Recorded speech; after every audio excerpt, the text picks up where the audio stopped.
Ito, tester natin is range ng 2.5. Naka 2.5 siya. Sana makita. O yan, meron na oh.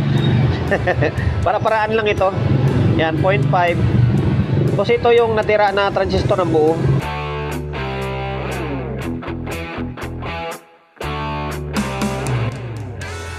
Welcome to my vlog. Yun, for today's video, eto, meron na namang dayong gamit. Bali, kaya ako nasabing dayo dahil medyo malayo-layo rin. From Cubao, Cavite. Galing sa Cavite, pinadala sa Cubao. And then, pinalalamove dito sa atin. Yun, tama ba yung pagkasabi ko? Baka magkamali tayo. Yun, shoutout sa may-ari nito. Isang masugid na follower subscriber natin, syempre. Kaya nga, kakaroon tayo ng customer sa malalayong lugar dahil sa pagbablog natin. Anyway, maraming salamat. Hindi lang sa owner nito or sa may-ari nito, kundi sa lahat ng mga viewer, follower, and then subscriber natin sa mga social media pages natin tulad ng Facebook and then YouTube. Yun maraming salamat sa mga nag-share, sa mga nag-follow, and then sa mga nag-subscribe. Yun. Na walang umpay na pasasalamat. Yan, balik tayo rito. Ang pinadala rito sa atin, may lalamove lang ito. Sakura na AB735UB. Ito yung mga latest na design ng Sakura eh. Yung mga una kasi wala tong digital display dito eh. Ito, meron na siyang digital display. And then, meron yata Bluetooth ito. Ano bang meron dito? UB. Hindi lang ako sigurado kung may Bluetooth dito. Yan. Ang problema dito, kaya din lang sa akin, ay hindi ko alam. Hindi pa kasi kami nakapag-usap ni sir eh. Yung iba kasi mga customer, pasensya na, ito, magkuhan ako ha. Meron kasi ibang customer na ilang buwan na nagtatanungan, ilang buwan na nag-inquire, hindi rin naman pinapadala rito. Hindi rin naman pinapadala. Ito lang masasabi ko sa inyo. Kung may tiwala kayo sa akin sir, hindi kung talagang gusto niyo ipagawa yan, katulad ng iba, eh wala nang daming wala na namin kung ano-anong kwan pa. Padala nyo na lang. Yung iba namang customer ko eh, isa, dalawang reply lang, dalawang usapan lang eh. Gulat na lang ako, pinapadala lang dito eh. Although, okay lang yun naman yan. Ayun. Ano bang kwan ito? Yan, nabuksan ko na nga ito. And then, unang silip ko or upon checking, ayan putok yung fuse nya. Ito, sana makita. Makita ba? Ayan wala sibak yung fuse Yan. Same sa may kabila Yung kabila, yan, putol din yan. Putol din yan. Yan, putol Akala mo buo yan, yung gwit silalim yan, pero yung kulay pula, yung magkadugtong is putol. Yan. So ngayon, ito yung mission natin for today's video na mapipix natin itong unit ni sir. Sana magawa natin. Magawa natin mabilis. Magagawa ko sa magagawa. Sana magawa lang natin mabilis. Ang unang cause dyan or sani dyan, pag pumutok yung fuse, automatic sira itong output nyan. Kadalasan yan, sa dami ko nang ginawa, kapag nasisira yung fuse, kadalasan unang nasisira is yung output. So ngayon, katulad sa mga previous vlog natin, hindi lang previous vlog, sa halos lahat ng mga vlog natin, hindi naman tayo nag-full demo tutorial na, maklasin lang natin ito. Mapaklasin ko yung sira, papalitan, hindi sabihin ko lang sa inyo kung ano mga pinagagawa ko. So ngayon, stay tuned lang kayo. Baklas ko na yung board. Then ito, typical na mukha ng 735 ito. Sa totoo lang, madalang lang yung gawa ko ng 735. Kadalasan is yung mga 5 auto and then Kevlar. Madalang yung 735 na to. Ngayon ito, pakita ko sa inyo na sira na yung fuse para makita rin ni sir. Parang hindi ko ma-recall kung anong pagsasabi niya sa akin is wala yatang audio. Wala talagang audio to dahil walang supply yung preamp dahil merong shorted. Ito wala yan, wala. Yung kabila ito wala rin buo yung tester natin baka sabihin nyo gumagana yan wala talaga, open yan, open. Ngayon ito yung hanapin natin kung alin channel, dito ba siya or dito. Yan, ito yung back nya. bagong-bago pa siya. Kadalasan pag ganitong sisira yung output, kadalasan below 4 ohms na, mababa yung impedance ng speaker na ginamit, or di kaya hinataw ng todo, kinabitan ng mataas na watts ng speaker and then tinudo, hindi kinaya. Pero kadalasan ang nakikita ko is below 4 ohms. Yung mga speaker na pang sasakyan, yun, mabibigat yung sa amplifier. So stay tuned na kayo, hanapin ko muna yung sira nito. Ngayon, bali ito, binaklas ko na yung bloke, yung mga emitter niya. Yan. Sa mga baguhang technician tulad natin, or sa mga gustong matuto pa lang, pag-check ng, para hindi kayo mag-check ng, para hindi kayo magbaklas baklas sabay-sabay itong output, yung bloke lang, baklasin mo, okay na. Itong mga, yan o, mga 0.25 na yan. Check mo na yan pa isa-isa, malaman mo na yan, may short or wala. And then update pala, ito sa K8 na ginagawa natin noong nakaraan. Okay na, gawan ko na ng paraan nito. K8 na concert, power amplifier. Ayun, bali, may nakita na kong sira. Itong side na ito. Yan, ito, papunta rito. Yung ito is good. Ibig sabihin, yung drive niyan, ito yung drive na to. Kasi kung itong side na to, yung preamp, ito yung output niyan. Tapos yung itong preamp na to, dito rin yung output niyan. Ngayon, nabaklas na natin yan. Ito, sira oh. Shorted. Bali, tatlo yung nakita ko. Kaya lang ito. Iayusin ko yung tester natin. Lagay natin dyan. Ayan, para mas makita. Pinaklas ko yung casing oh. Nilagyan ko na agad ng sticker. Ay, pang taboy ng daga natin oh. Minsan kasi nakakalimutan ko eh. Ibang mga repair ko, pag hindi nangingi ng sticker hindi na didikitan. Ayan shorted Tester natin, tingnan nyo. Yan, dapat naka-zero yan. Tingnan nyo, shorted Yan, short. Ito, hindi siya short. Yan, maring buo yan. Tapos ito shorted din. Ito, alam ko shorted din to na-check ko na to ayaw yan, na-shorted ba, tatlong output yung sira dito. Yan, baklasin natin ito, and then dalawa nito. Tapos mag-check din tayo siyempre dito. Hindi naman porket na sira na yan dyan hindi na tayo mag-check dito. Alam, baklasin mo na yan. Pag nabaklas na yan, saka tayo mag-troubleshoot ulit dito. Sa ngayon, stay tuned lang kayo. Baklasin ko lang. And then, mag-inject tayo ng supply natin. Nabaklas ko na yung sira na transistor. Tatlo nga. Ito. Ano to? Hindi ko makita na yung code. Dalawang A. Isang 5200. Yan, sira ito. Tapos binalik ko na yung bloke. Yung mga bloke buo. Nasira na yung output yung bloke buo pa. Bira na yan Tapos chinik ko itong dalawang drive na to. Bayon yan is A1943 and then C2073. Buo yan. Yan, tingnan nyo nga ba yung hinang na bago. Yan, maaring output lang na dali. Yan, pakita ko sa inyo na sira yan para makita rin yung bossing. Yan shorted.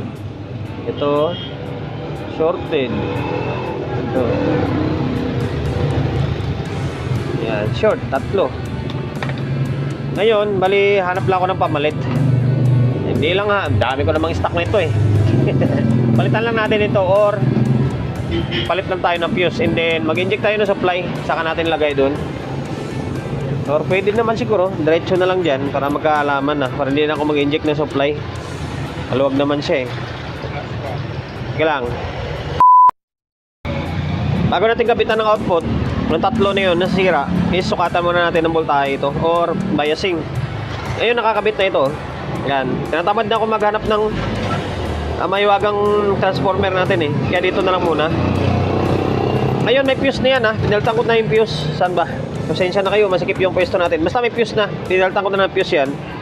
Ngayon, gamit muna tayo ng bulb para in case na may magka-problema tayo basta-basta masiraan. Yan, hanap lang tayo magandang setup. Ngayon, kung may shorted pa rin yan, ilaw ng dire-diretso yung ilaw natin. Ayan, naka-on na. Nawala. Ibig sabihin, normal na to. Hindi magre-relay ito kasi ang relay nito, may Starlink supply ito eh. Hindi ko naikabit. Naka-display dito, wala pa. Basta yung high rail lang yung kinabit natin. Sukat lang muna tayo. Yan, ito, tester natin is range ng 2.5. Naka 2.5 siya. Sana makita. O yan, meron na oh. Para-paraan lang ito. Yan, 0.5. Kasi ito yung natira na transistor ng buo. Ayaw pa, inarte pa. Yung inang kasi niya, luma na eh. Ayaw mo talaga. Kailangan i-diin. Ayan, meron na siya oh. Ayan, 0.5. Ayun, baliktarin ko lang yung test prod. Baliktarin ko lang yung test prod para mag-reverse tayo. Kasi pag hindi mo binaliktad yan, magre-reverse yan. So, ayan. Yan na, 0.5. Tapos itong isa, yan, 0.5. Itong kabila, walang problema to dito. Boto dito. Yan, naka-reverse.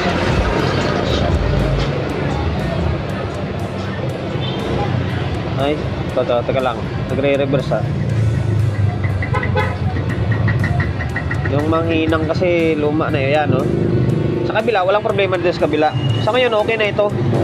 Ang problema talaga is yung output lang. Yan. Yung preamp is walang problema. Ngayon, ang gagawin natin, lang ha. Uy, naka-on pa pala. Kalang, yan.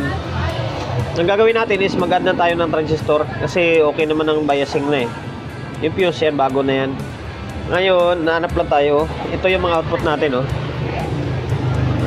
Check ko muna kung alin yung A and then C dyan. So, ngayon, C dyan lang kayo. Kakabit ko lang yung output and then balikan ko kayo. Napalitan ko na ng output. Ayan na siya, oh. Yan, kompleto na. Yan. Kompleto na yan. 2 pairs. Yun sa may kabilang channel and then dalawang piraso dito sa may kabilang channel. Tapos isa sa kabilang channel. And then, ang kulang na lang ay yung pan. Ito.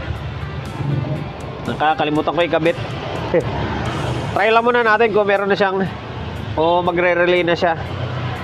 Ayun, lagyan natin. Switch natin. Yan, may display na siya. Ayun, nag-relay na. Yan.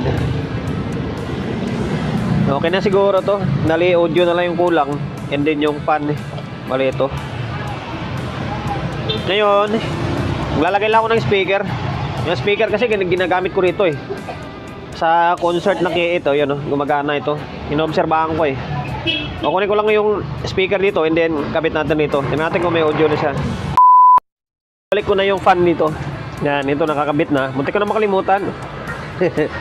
Tapos kabit na speaker. Yan, yung speaker na gagamitin natin ay yung ayun, dalawang sub. And then yun, naka-live ako ngayon, no. Nagla-live ako habang nagba-vlog. Facebook, sa may Facebook yan. Tapos, audio input natin is yun, laptop. Kanina pa umandar yan, gamit dito. Kasi naobserbahan ko nga tong concert. Kanina pa umandar yan. Ngayon, try natin kung meron na siyang audio. So, yan. Naka-bulb pa pala ako, pero okay lang naman yan. Ayan, USB. Tapos, yun may nagpapatugtog na yun, makaka-copyright ako. Ito, CD. Naka-CD kasi ito dito eh. Yan, no? Nasa input A, CD. Ngayon, try natin. Ayun, meron na agad, oh. Ayan. Umilaw yung bulb. Ito 20 natin para sigurado. Para hindi mabitin yung supply. Yan. Ito natin to 20.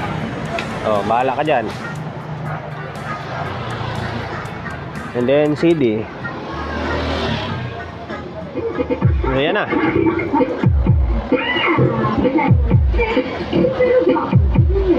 Umaandar na, oh.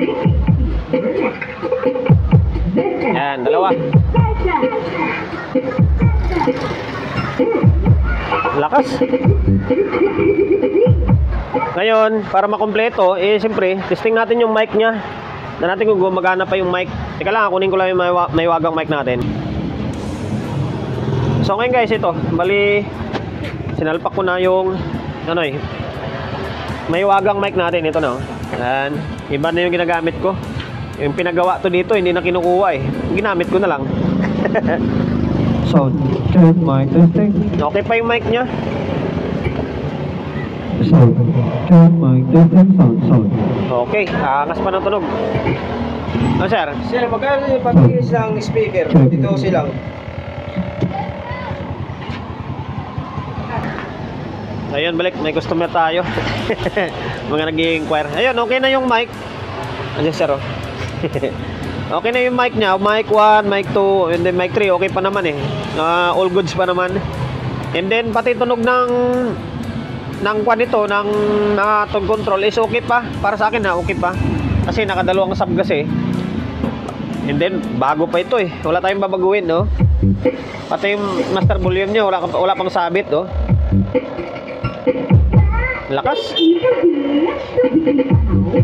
Yung supply pala niyan, ang supply pala niyan is 45. 45045. Yung ibang 735, correct niyo ako kung mali ako ha. Parang 42, 43 lang yata. Ito parang 45. Pasensya na kayo kung mali man ako, i-correct niyo lang ako. Yan. Okay na, bali yun lang talaga yung nadali. Bali pumutok yung fuse or bumigay yung fuse dahil sira yung tatlong output niya. Saan na ba yun? Dito. Pasensya na kayo sa pwesto natin. Ayun, nasa ilalim. Ayun doon, oh. Yan, tatlo.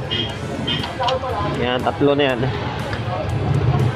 Sira yan. Tapos ang kulang na lang ay kung kunting linis na lang, linisan ko na lang yan. And then ipipix ko lang yung tornilyo kasi hindi pa naka-tornilyo ito. Yun lang, medyo hindi tayo pinahirapan. Sa pagiging technician naman, may time na minsan pagpalit mo, okay na. May time naman na pagpalit mo, meron pa pala ibang problema. Medyo papahirapan. Katulad nito, medyo pinahirapan ako ilang linggo. Baga alos na sa 2 linggo ko bago na dali ito. Pero hindi naman kasi sa full time, pasingit-singit lang. Yun lang. Tatlong output, 2 fuse, yun lang yung nadali. Siguro tingin ko overdrive ito. Na sobrahan sa baka hindi kinaya yung speaker or maaring mababa yung impedance. Yun lang yung tinitingnan ko. Baka below 4 ohm siguro. Ayun lang, hanggang dito lang yung walang kwentang vlog natin. Sir from Martires yata, Cavite. Hindi dinala ng Cubao. Tapos bali pinalalamove dito sa may shop ko. Ayun, maraming salamat sa pagkakatiwala sir ng unit mo sa akin. Promotion bago tayo magtapos, siyempre shop natin, always on the go na, 24/7. Number 41, Don Julio, Gregorio Street, Saoyo Road, Saoyo, Quezon City. Social media pages natin, sa mga hindi pa nakapag-subscribe, subscribe, like, share, and then siyempre pakihit ng bell button sa gilid para updated tayo sa mga susunod na video na i-upload ko. Ingat, God bless, and then peace out and lahat.